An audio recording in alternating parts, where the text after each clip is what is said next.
আল্লাহ কেন নারীকে মাটি থেকে সৃষ্টি করেননি? কেন নারীকে পুরুষের পাঁজরের হাড় থেকে তৈরি করা হয়েছে? নারীকে যেই পুরুষের পাঁজরের হাড় থেকে সৃষ্টি করা হয়েছে তার সাথেই কি তার বিয়ে হবে? আমরা কি সকলেই মাটি থেকে তৈরি, নাকি কেবল আদম আলাইহিস সালাম মাটি থেকে তৈরি? আজকের ভিডিওটি খুব তথ্যবহুল, তাই ভিডিওটি শেষ পর্যন্ত দেখুন। আশা করি অনেক অজানা বিষয় জানতে পারবেন। আল্লাহ পবিত্র কোরআনে ইরশাদ করেছেন, নিশ্চয়ই আমি মানুষকে কালো ও ঠনঠনে শুকনো মাটি দিয়ে তৈরি করেছি। একটি বর্ণনা মতে যখন আল্লাহ তাআলা হযরত আদম আলাইহিস সালামকে সৃষ্টি করার ইচ্ছে করলেন, তখন আল্লাহ আজরাইল আলাইহিস সালামকে হুকুম করলেন পৃথিবী থেকে মাটি নিয়ে আসতে। তখন আজরাইল আলাইহিস সালাম এক মুঠো মাটি নিয়ে আল্লাহর দরবারে চলে যান। তার হাতে যে মাটি উঠে এসেছিল তার 7টি রং ছিল, সাথে বিভিন্ন ধরনের মাটি ছিল। সেই এক মুষ্টি মাটিতে সব ধরনের মাটি ছিল। এরপর আদম আলাইহিস সালামকে সৃষ্টি করার পরে তার পাঁজরের হাড় থেকে এক মহিলাকে সৃষ্টি করেন, যিনি হলেন বিবি হাওয়া আলাইহিস সালাম।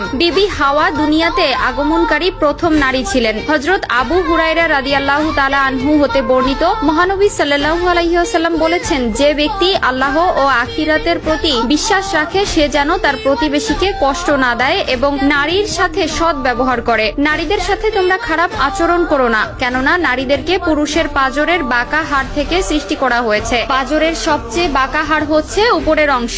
একে সোজা করার চেষ্টা করলে ভেঙে যাবে এবং যেমন আছে তেমন রেখে দিলে তা বাঁকাই থেকে যাবে। অতএব নারীদেরকে ভালো ওসিয়তের মাধ্যমে সংশোধন করো। নারীদের সাথে শিশুদের মতো ভদ্র আচরণ করা উচিত। আল্লাহ তাআলা পবিত্র কোরআনে ইরশাদ করেন, পুরুষরা নারীদের উপর কৃতিত্বশীল।